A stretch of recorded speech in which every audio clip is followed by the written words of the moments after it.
நான் சின்ன வயசில் இருக்கும்போது என்ன ஆகும்னா, ஸ்கூல், காலேஜ்லாம் படிச்சுட்ருந்தப்போ ஸ்கூல், காலேஜ் மீன்ஸ் 11த், 12த்லாம் படித்து முடிச்சேன்ல, அது வரைக்கும் நான் சொல்கிறேன் ஸ்டோரி.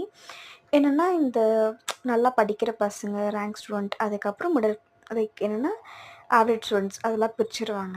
எங்க இதுலேயும் சரி, 11த், 12த்லேயும் சரி, இந்த ஸ்கூல்லேயும் சரி. என்னென்னா, பசங்க யார் 90 அபோவ் எடுக்கிறாங்களோ, அவங்களுக்கு வந்து ஒரு ரேங்க் ஹோல்டர் இல்லைன்னா ஸ்டார் ஆஃப் த மந்த் அந்த மாதிரி எதனா கொடுப்பாங்க.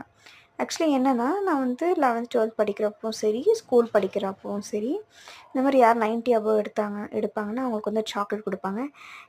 ஏன் இப்போ அது சொல்கிறேன்னா, என்னதான் நம்ம காசு கொடுத்து நம்ம ஒரு ₹100 சாக்லேட் வாங்கினாலும் சரி, ₹5 சாக்லேட் வாங்கினாலும் சரி, ஒரு டீச்சர் வந்து நம்மளுக்கு கொடுக்குறாங்களா, அங்கே இருக்குங்க ஒரு ஹாப்பினஸ்.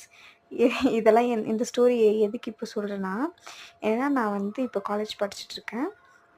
என்னாச்சுன்னா, நான் வந்து லைக் சென்டம் மார்க்ஸ் வாங்கினேன் ஜாவால. அது என்னால எக்ஸ்பெக்ட் பண்ண முடியல. டீச்சர் வந்து எங்கள் ஜாவா மேம் வந்து எனக்கு சாக்லேட் கொடுத்தாங்க. எனக்கு ரொம்ப ஹாப்பியாகவும் இருந்துச்சு, ப்ரவுட் மூமெண்ட்டாக இருந்துச்சு. நான் சாக்லேட் வாங்கி சாப்பிட்ருக்கேன். பட் ஒரு டீச்சர்கிட்ட, ஒரு லெக்சரர் கிட்ட வந்து கிடைக்கிறது அது வந்து ஒரு ஈஸியான இது இல்ல. அண்ட் தென் அந்த ஃபீலிங் இருக்குல்ல, அது வந்து எனக்கு ரொம்ப ரொம்ப பிடிச்சிச்சு. ஸோ என்னால் இது பண்ணவே முடியல. Okay, bye friends.